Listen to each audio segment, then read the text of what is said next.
السلام علیکم. آج کی ڈان کے ایز یوزول 3 ایڈیٹوریلس ہیں: امپروونگ ویزیبلٹی، سومبر آؤٹ لک، سومبر کا مطلب ہے دھندلا، اینڈ سلیکٹیو آؤٹریج. تو جو ایڈیٹوریل ہم ڈسکس کرنے جا رہے ہیں وہ ہے سلیکٹیو آؤٹریج، منتخب غم و غصہ.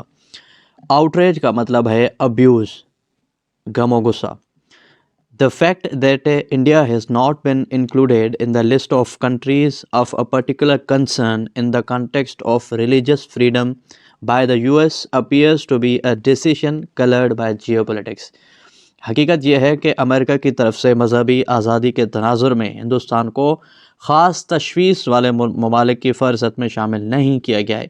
یہ جغرافیہ سیاست کے رنگ و رنگ میں ہوا فیصلہ معلوم ہوتا ہے. کانٹیکسٹ کا مطلب ہوتا ہے تناظر، جیو پولیٹکس جغرافی سیاست. This assertion is supported by the fact that US Commission on International Religious Freedom, a federal government body, has recommended that India be put on the list, a suggestion ignored by the State Department. اس دعوے کی تائید اس حقیقت سے ہوتی ہے کہ امریکی commission برائے بین الاقوامی مذہبی آزادی، ایک وفاقی ادارہ، اس نے سفارش کی ہے کہ بھارت کو فہرست میں شامل کیا جائے. اس تجویز کو محکمہ خارجہ نے نظر انداز کر دیا ہے.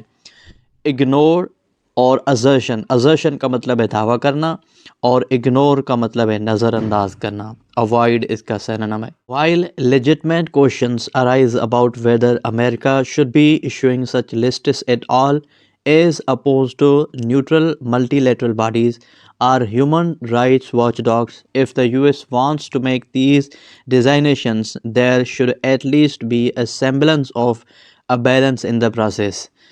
جبکہ جائز سوالات اس بارے میں اٹھتے ہیں کہ کیا امریکہ کو ایسی فہرستیں جاری کرنی چاہیے جو کہ غیر جانبدار اداروں یا انسانی حقوق کے نگران اداروں کے خلاف ہے. اگر امریکہ یہ عہدہ دینا چاہتا ہے تو کم از کم اس عمل میں توازن کی علامت رکھنی چاہیے.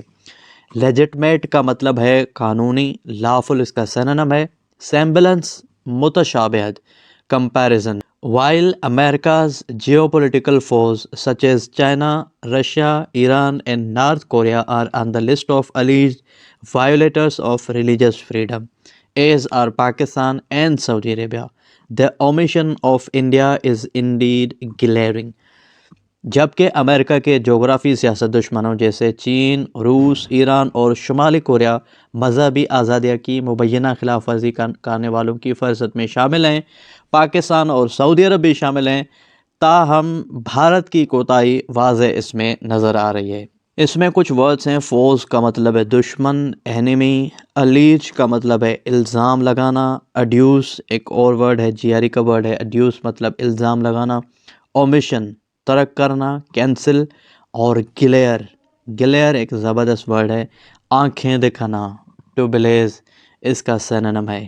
US Commission on International Religious Freedom officials have asked Congress to start public hearings on the matter while castigating India's egregious religious freedom violations as well as its transnational repression activities. US commission on international religious freedom کے عہدیداروں نے کانگریس سے کہا ہے کہ وہ اس معاملے پر عوامی سماعت شروع کرے، جبکہ ہندوستان کی مذہبی آزادی کی سنگین خلاف ورزیوں کے ساتھ ساتھ اس کی بین الاقوامی جبر کی سرگرمیوں کو بھی تنقید کا نشانہ بنایا جائے. اس میں نئے ورڈز ہیں آپ کے لیے. کیسٹیگیٹ کا مطلب ہے سزا دینا. بیسٹ اس کا سینونیم ہے. ایگریجس کا مطلب ہے بڑا سخت جبر. ریپریشن مطلب تشدد، وائولیٹ کرنا. India, particularly after a decade of BJP rule, is no haven for minorities, especially Muslims and Christians. Hindustan خاص طور پر بی جے پی کے ایک دہائی کے اقتدار کے بعد اقلیتوں، خاص طور پر مسلمانوں اور عیسائیوں کے لیے کوئی پناہ گاہ نہیں ہے. ڈیکیڈ کا مطلب ہے اشرا، 10 years.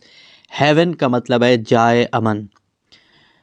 Indian Muslims are the favorite targets of Hindutva mobs, while the government apparatus, particularly in BJP-ruled states such as Uttar Pradesh, is openly hostile to community.